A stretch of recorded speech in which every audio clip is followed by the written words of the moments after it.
Good morning, lovelies. So, if I start coughing, I apologize. I'm still recovering from having COVID. So, hello, lovelies. How are you? I hope you all are relatively well, anyway.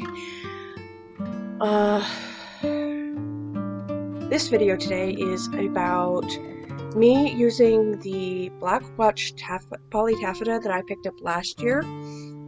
I ended up getting too much of it because I thought it was a 45-inch fabric when it turned out to be a 60-inch. So this year I found a piece of wool blend. I think it was about 1.5 yards, 2 yards long, and I picked it up for like $10 for that length of fabric. So it really matched the blue in the Black Watch like extraordinarily well, at least to my eye. So I decided, well, since it matches, I'll make a skirt and jacket combination.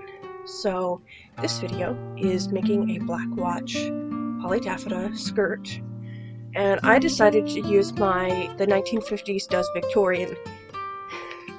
It's Simplicity's 8747. It is a reproduction.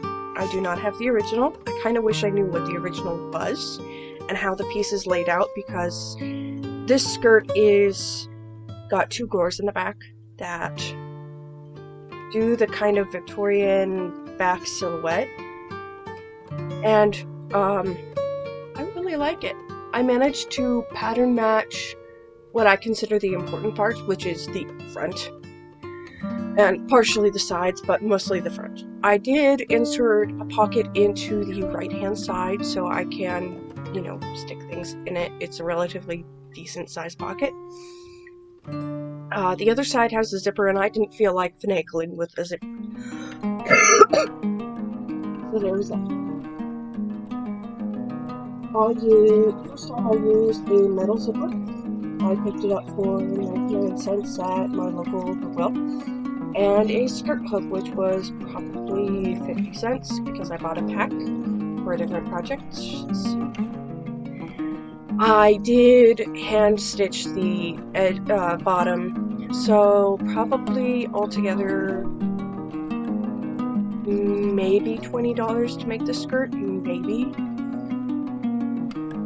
And that's not including pattern costs, but I have used this pattern before, so I also picked up this pattern for $2. So, yes. On the back, it says, the skirt takes approximately 3 yards of fabric. You want interfacing for the waistband. You want a 7-inch zipper, a hook and eye closure, and if you want, you can use hem tape for the hemming. I did not use hem tape. I just hemmed it like I usually do, which is 1/4 inch away. I sew it, I give myself a basting line, press that in, and then I mark 2 inches up so that I get a 1-inch deep hem. I like how this skirt sits on me. I like how it fits. I generally just kind of like this skirt. I hope you enjoyed watching the end of this video, and I will see you all next time. Bye. Hello everyone, so this is my Black Watch tartan skirt made from leftovers of the Black Watch tartan dress I made last winter. So as I mentioned in the intro, when I got this fabric, I thought it was a 45-inch fabric because I forgot to look at the end of the bolt. It's a 60-inch fabric. So with the scraps I had, which were quite a bit, but they were scraps because I'd laid it out like it was a 45-inch fabric, I managed to pattern match the front and do a somewhat decent job of pattern matching the sides. This means that I have a relatively decent Black Watch poly taffeta skirt. It's not silk, it is poly, but I like how it drapes, I like how it sits, and I like how it finished all together. But here in the video, I am getting ready to sew up the front.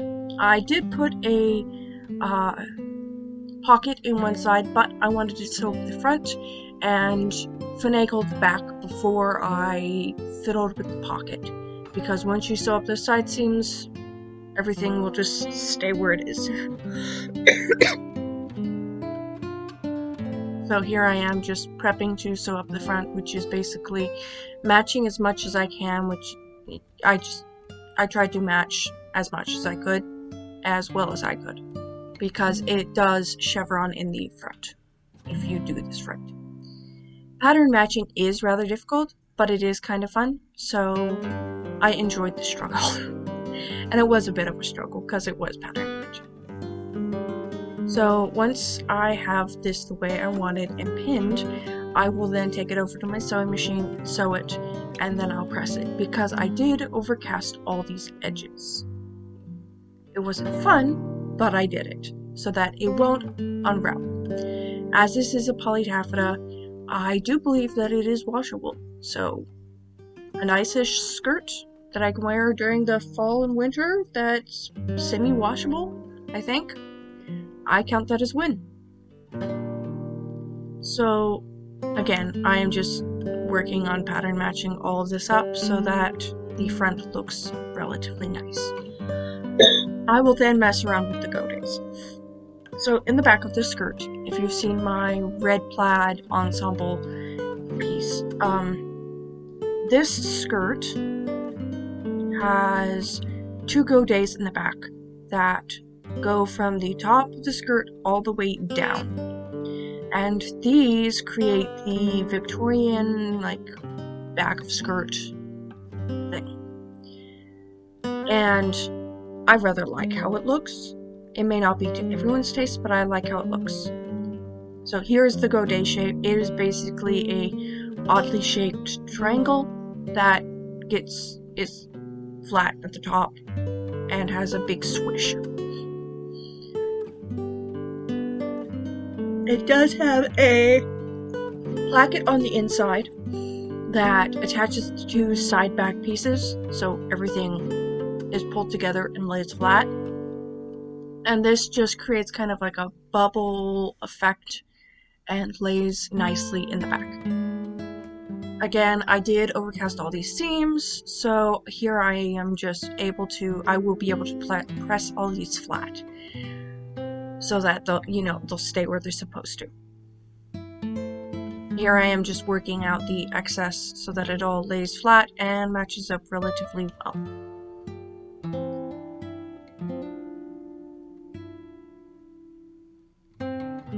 Overall, I enjoyed this process and I enjoyed this project. It was kind of nice to use some of my more scrappy fabric that was in my stash box to make something I'll actually be able to wear, because I like this skirt.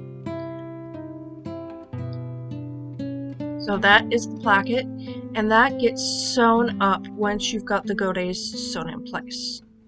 And when that's sewn up, you will press it open and flat. Now, because I've got the back of the skirt and the front of the skirt done, I am putting in 1 pocket, because this has a side zipper, and I did not feel like messing around with trying to insert a pocket and a zipper at the same time. I have done it before. It is a pain in the ass. So therefore, I did not try to fiddle with that, and I just went with this instead. So I am moving the pocket down about probably 1/2 inch. So the top will still get caught in the waistband, however, it will allow me to have more pocket as opposed to more waistband. And I was cold, so I threw on my robe.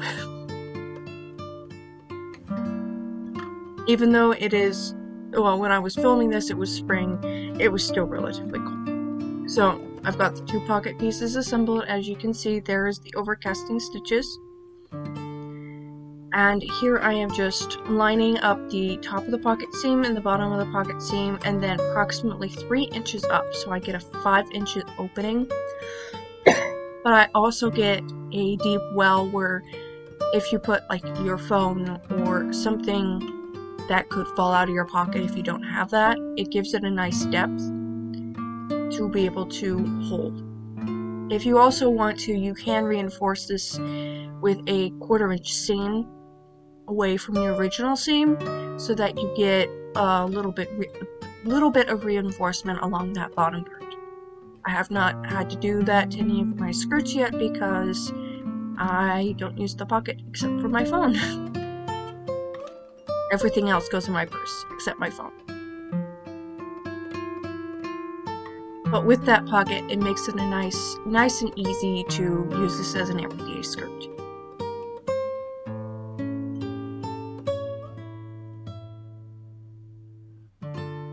After that, it's just pinning down the side of the skirt. I wasn't expecting this part to match at all, so the fact that it did kind of made me happy, but I wasn't too worried about this side pattern matching as much as the front. Because, you know, when I'm walking towards you, that's what you're gonna see. And also, at that point, I was kind of running out of fabric, so I had barely enough to do the body of the jacket. So, here I am measuring down from the top of the skirt to where the end of the zipper will be, and then I marked that with a double pin right next to each other, and then I just pinned down the rest of it.